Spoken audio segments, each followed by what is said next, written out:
Peggy 18.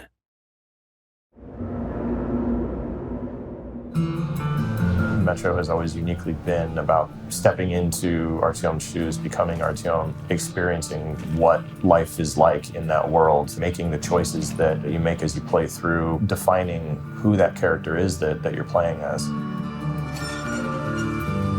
We don't want you to sit down and play Metro and feel like you're playing a game. We want you to step through your monitor and actually participate in the world.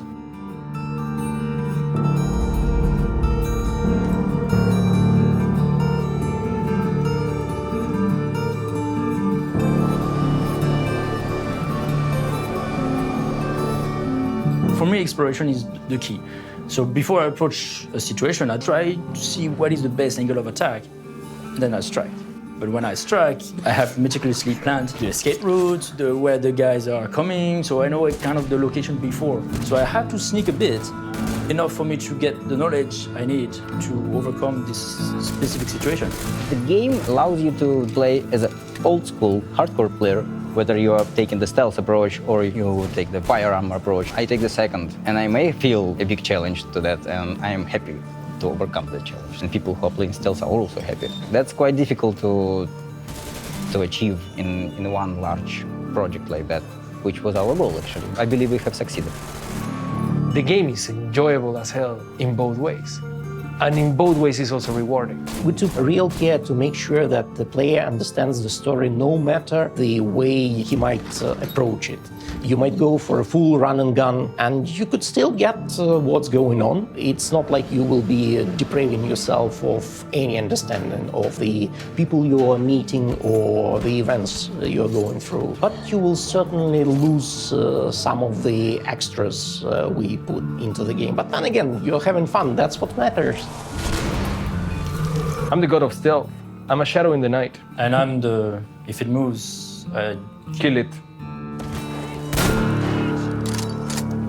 We've always wanted the world to react to players' decisions and how they like to approach situations. And so we've always had this underlying system that's been hidden to allow the player to play as they would naturally play and then be able to see the consequences of how they play. There are a lot more opportunities for players to make decisions that might have consequences, and there's a lot more opportunities for players to see those consequences. It's more about immersing yourself in the world and the world reacting realistically to what you do.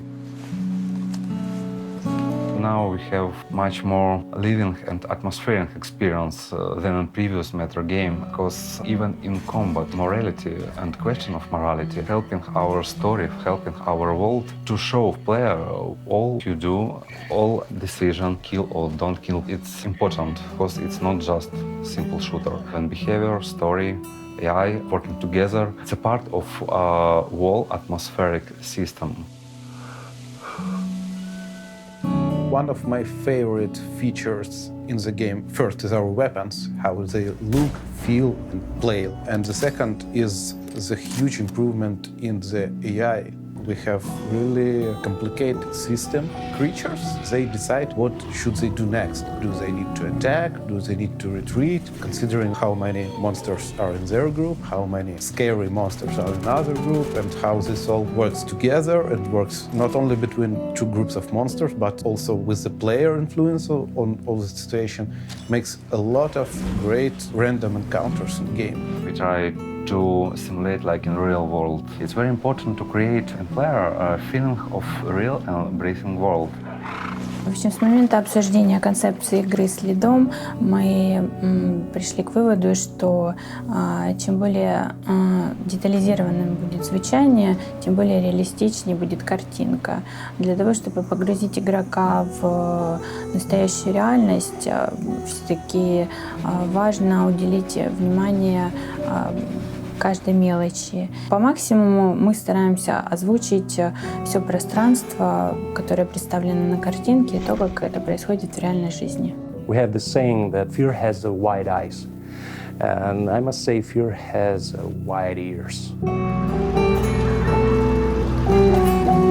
First-person shooters are mostly about the action, but in Metro you can sit back and just enjoy the sound scenery of each level.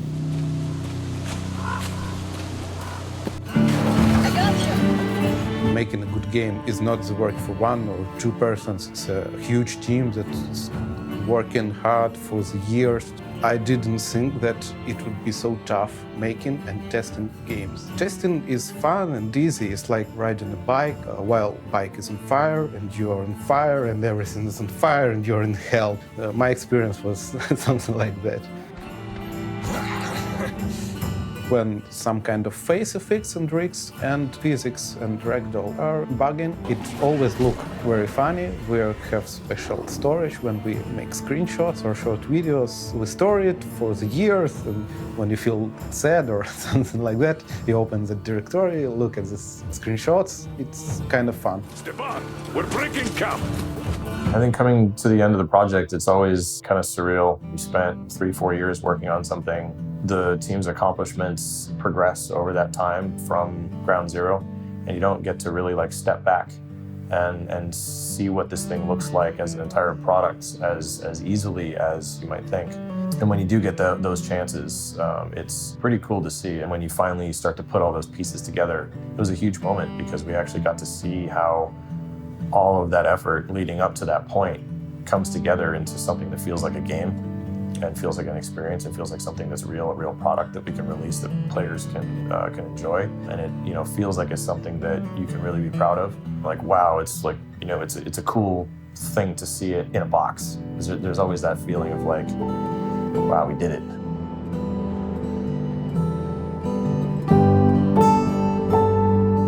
It's hard to believe that the things we make here are beloved to the millions of people, and that's the most thing I'm proud of, that we're making the product that so many people like. Я считаю, когда ты играешь в игру, которую ты делал несколько лет, и она тебе действительно нравится, и ты знаешь, что ты принимал участие вот в этом классном проекте, то ты можешь гордиться этим. Everyone is proud of what they've created here, the way that 4A is. Everyone is here doing what they want to do. From the very early days when the team got together and they said, we're going to make our own engine, we're going to make our own games. And they set out with a specific game in mind as well. You know, the original Metro 2033, that was the game they wanted to make. So everyone has that sort of mentality of, this is a position they want to be in. It's a really friendly environment. Everyone wants to be there as well. Everyone wants to be around the team. One of our company heads, Prof, is absolutely amazing at rallying the troops with his Spartan speeches. And there's that sort of sense of camaraderie sticks, and it really holds the team together. During working on beta version, I received stroke, and team finishing the game without me. So playing the game, I'm really proud that I worry about that. No, perfect. I'm worried about that. No. So guys did it perfect. We're working on a passion project. I do know that quite a lot of studios have something that they love and they work on it and they're pretty happy about that. But with us, it's maybe a bit different in that we're working from our personal experiences and it is a unique type of fun. I would say that I'm mostly proud actually about our relationship. We stayed kind of friends and friend relationship between each other, and we managed to finish this project working actually all together as a team.